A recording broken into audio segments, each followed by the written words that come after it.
What is going on, guys? FIFA Works back with another YouTube video.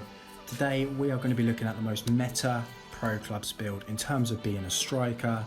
I know this is slightly different to what I've previously done, but I want to do a little bit of pro clubs, a little bit of ultimate team. If that's something you're interested in, don't forget to subscribe. Okay, with that being said, let's look at the most meta striker pro clubs build in the game.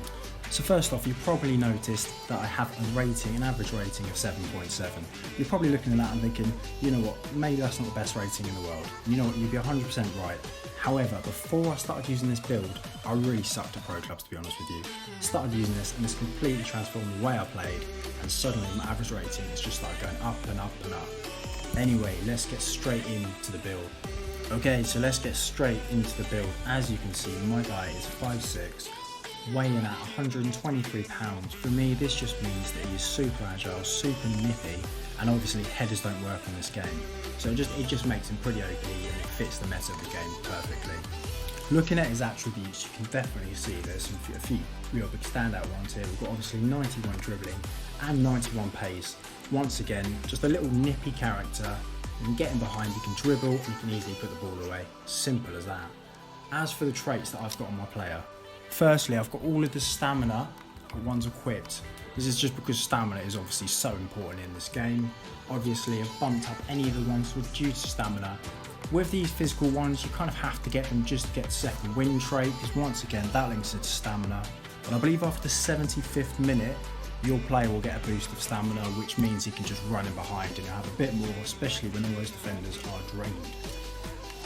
Yeah, once again, put a little bit of strength on him. You know, he's not the strongest guy in the world, but a 72 is not the weakest either. Moving over to defending, we don't even use that, to be fair, so we've left all of those unticked. On to dribbling, right, to be honest with you, my guy, I feel, doesn't even need skill moves. His dribbling is that good that, he can get around people without having to use skill moves. You also want to make sure that you have all of the agility ones picked, because obviously, once again, agility is just one of those meta stats in the game that will help you out massively.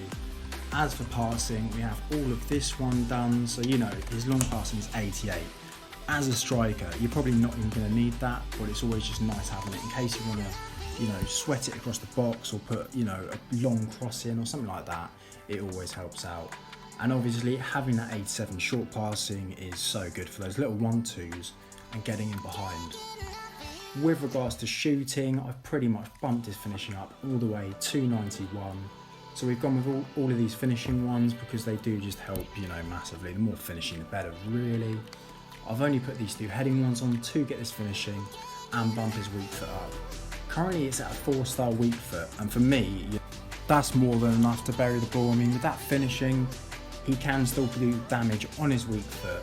And obviously you can see, 89 volleys, these kind of things. I've just basically made sure that whenever he shoots, it's always going to trouble the keeper.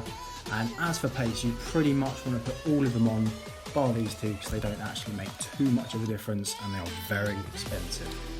But yeah, I mean, look at that, 94 acceleration and 89 sprint speed for a striker pretty much means that he's just going to be absolutely rapid. And I'm able to run onto those balls that my mates put through, and then, combined with that shooting, it just makes him so deadly in front of goal, and he can just get into those positions so easily. So yeah, guys, that's basically it. That is basically the most meta build you can have right now for a striker, because obviously being tall is just not the way that FIFA works at the moment. Headers don't work and strength doesn't really work too much. It's all about that pace and dribbling and that shooting, and with this build, that's all you're going to need. So yeah, this has been another video from FIFA Works YouTube channel. If you're enjoying the content, please remember to like and subscribe the video. It helps the channel out massively. And with that being said, peace out, guys.